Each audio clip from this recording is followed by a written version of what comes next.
2019, the Australian government ran a classified exercise modelling a Strait of Hormuz conflict causing severe fuel shortages across Australia. They knew exactly what would happen and then did nothing. Stage 4 and what follows it maps closely onto the future scenario that net zero planners have been quietly assembling for years. State control of movement, the private car reclassified from right to privilege.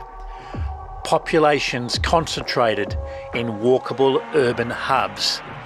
Centralized services, fewer vehicles, denser living. 15-minute cities. Australia began as a convict prison. It would be a particular kind of tragedy if it ended the same way.